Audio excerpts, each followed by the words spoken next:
This month, the VA announced something that honestly deserves recognition. The average time to get a decision is now down to 78.6 days. Back in January of 2025, that number was 141 and a half days. So on paper, the VA has nearly cut the wait time in half. That is a big improvement, especially for veterans who have spent months waiting on a claim, checking the app, refreshing va.gov, and wondering when a decision is finally going to show up. But there is another side to this story. A faster decision is only good news if the decision is right, because a denial in 79 days is still a denial.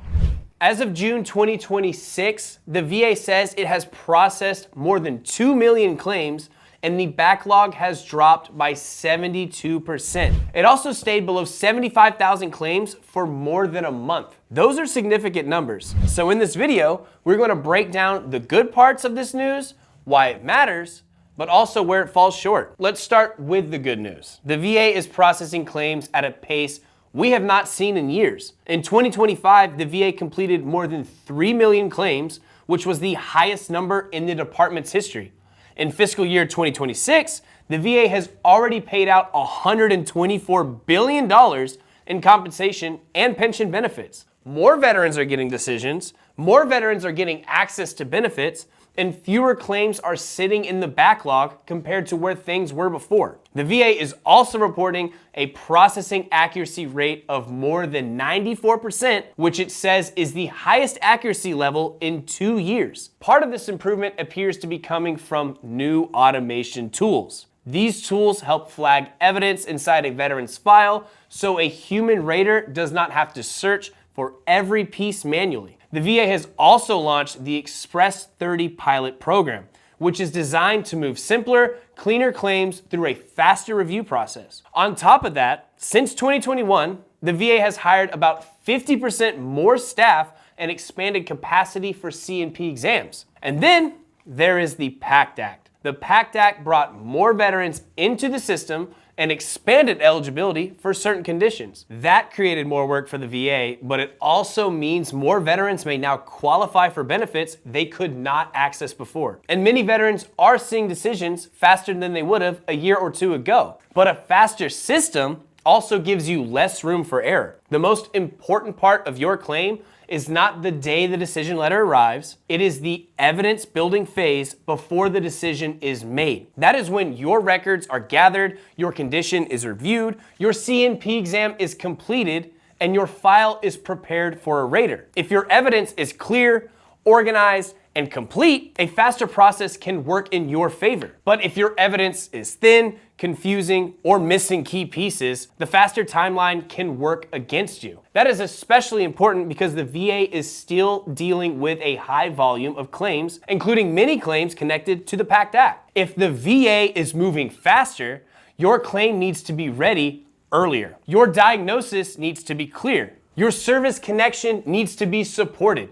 Your symptoms need to be documented, and the severity of your condition needs to be visible in the record. And if the file does not clearly show what is happening, the decision may not reflect the full reality of your condition. Bottom line is the faster the VA moves, the more complete your claim needs to be before it goes in. Now, here is where this still falls short. A 94% accuracy rate sounds strong, but it does not mean every veteran is getting the right decision. If the VA processes 2 million claims at 94% accuracy, that still leaves roughly 120,000 decisions where there could be a mistake somewhere in the file. That could mean a wrong denial, it can mean a missed condition, it could mean an effective date issue, or it can mean a rating that does not match the severity of the veteran's symptoms. And for the veteran, that is months of stress, another claim, another review, and possibly a long appeal process. This is also where C&P exams become very important. If an exam is rushed, if the DBQ is thin, or if the examiner does not fully document the veteran's symptoms, the rater may be working with an incomplete picture. And once that decision is made, the veteran may have to fight uphill to correct something that should have been captured the first time. That is why a fast decision is not always the same thing as a good outcome. A claim decided in 79 days may sound like progress, But if that claim then turns into a supplemental claim, a higher level review, or even an appeal, the veteran may not have saved much time at all. The delay just moved to another part of the process. So yes, the backlog number matters. Yes, the day to decision number matters. But neither one tells the full story unless the decision is accurate and the rating matches the evidence. Bottom line, a faster decision only helps if the evidence was read correctly and the exam captured the full picture. So, what should veterans do with this information? Before filing, ask 3 simple questions. First, do I have a current diagnosis? Not just pain, not just a feeling that something is wrong. A documented diagnosis in your medical record. Second, do I have a clear connection to service? That could come from service treatment records, presumptive rules, continuity of symptoms, a medical opinion, or other supporting evidence. But the connection needs to be clear enough that the rater does not have to guess. And third, have I documented how severe this condition really is? They prove the condition exists, but they do not fully prove how it affects their life. The VA does not rate a condition only because it exists. The VA rates based on severity and how the condition lines up with the rating criteria. So if your condition limits movement, affects your work, causes flare-ups, requires medication, interrupts sleep, causes migraines, limits walking, affects relationships, or changes your daily routine, that needs to be documented in the record. And there are 2 practical warnings here. First, do not skip your C&P exam. Missing an exam can seriously hurt your claim. If you are scheduled, go to the exam and be specific about your symptoms, limitations, flare-ups, and your worst days. Second, try not to submit evidence piece by piece after you file if you can avoid it. If you have important evidence, gather it before you submit whenever possible.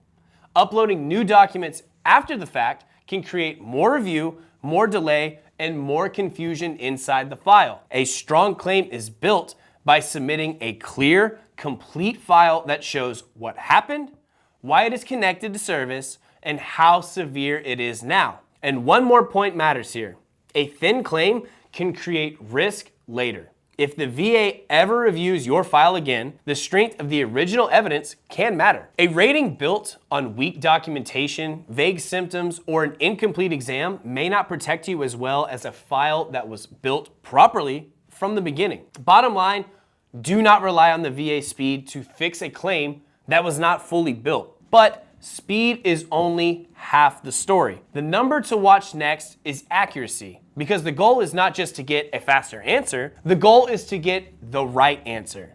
So if you're filing a claim, make sure your evidence is clear before it goes in. Make sure your diagnosis, service connection, and severity are documented. And if you go to a C&P exam, make sure you explain what your condition actually does to your life. The VA may have made progress on speed, but veterans still have to protect themselves on accuracy. Because if a veteran gets the wrong answer faster, did we really solve the problem? Drop a comment and let me know what you were seeing. Did your claim come back faster than expected? Or more importantly, did it come back right? And make sure you subscribe because we have some very new and exciting things coming out.